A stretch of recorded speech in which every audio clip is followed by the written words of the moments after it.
Well, I wanted to discuss a few things that have been going on with us lately. So, thing number one is, yes, we did lose about upwards of $30,000 to a fraudulent situation.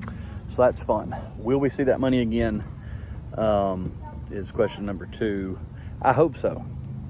Has the person been put in jail? Yes. Are they out? I really don't know. Do they have the money to repay it? I sure hope so.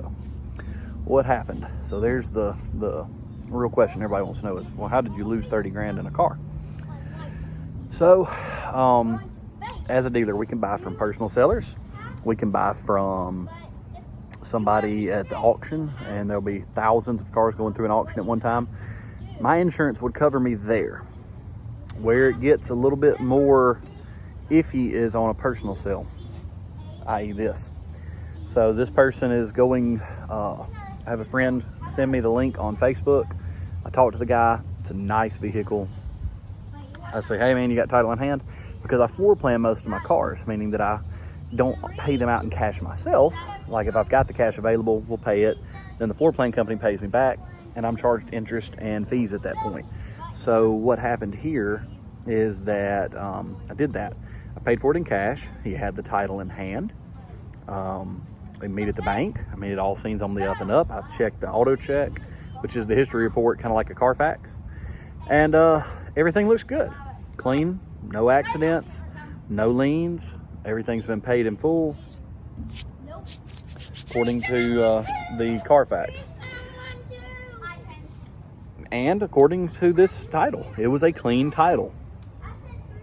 So what ended up happening from there is it doesn't, about a week later, my salesman's sitting there, and long story short, the Alabama Special Bureau of Investigation shows up and basically surrounds him. So that's a fun story in itself.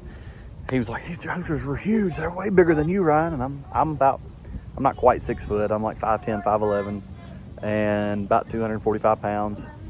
And I was like, okay. So I went and met the guys. I was like, Roger, they weren't any bigger than me. You were just, anyway, it got blown up that these were just some huge guys. But anyway, but they take the vehicle, they confiscate it, because what has happened is this person has, and I don't know all the details, so I can't fill you in on all the details. I'm here to try to help you keep from losing money on a private sale like this. And I even asked them at the end, what could we have done to prevent this? And they said, nothing. The title was legitimately issued from the state of Alabama. The paperwork that was sent in to the state to show that the lien was satisfied was fraudulent. There's the problem. But the paperwork was sent in to show that the title was satisfied, or that the lien was satisfied, and so that they could issue a clean title.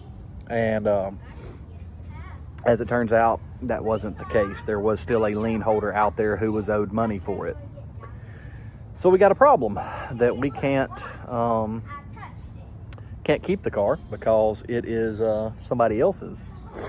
But we also don't have the money back because the guy hasn't given us the money back. We confronted him, and he was telling me that he didn't know anything about it. And this was all under the advisement of legal and investigators and things like that. So tried to get him to get the money back. He wouldn't. Or he said he would, and then he ghosted us, and that's when he got picked up by law, basically. And it was true billed, or whatever they say as far as the legal system goes, to where it's going to go before a grand jury, etc. And he will be prosecuted for it, and we'll hopefully see that money back. Maybe. There's no guarantees. So, that stinks, right? So I ended up getting a home equity line of credit just to cover said loss. So I'm really thankful for you guys on the YouTube channel. Even though it's only a couple $100 a month, it's still something, and all of that money helps go back to things like this.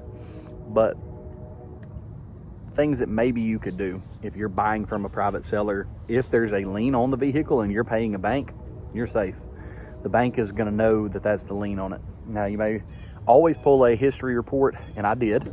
We pulled the history report. Everything was good. I looked at the title, looked it over. It's a legitimate Alabama title. Liens were satisfied on it. It was just that they were fraudulently satisfied. It had only been about a week or maybe 2 weeks since they were satisfied and the new title was issued. That is one thing you may want to steer clear from, is a recently cleared lien where it was just paid off in the last week or so.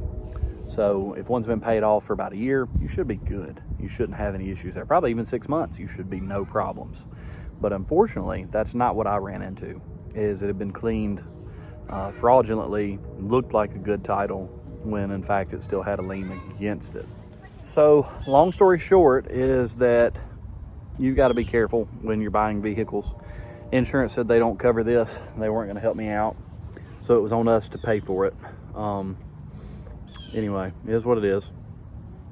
And we'll overcome it. It may take time, but you know, we will get past it. We'll overcome it. We'll get there.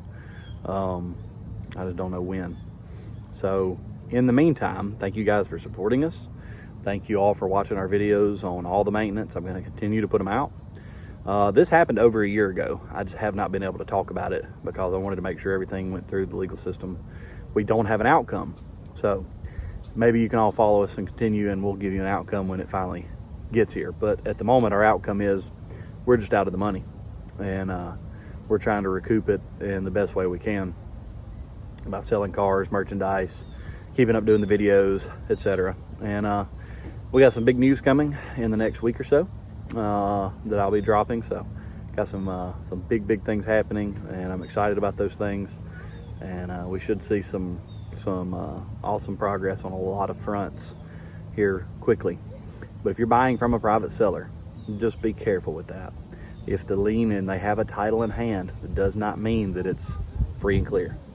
And I know most buyers, that's what they want, is a free and clear title without a lien.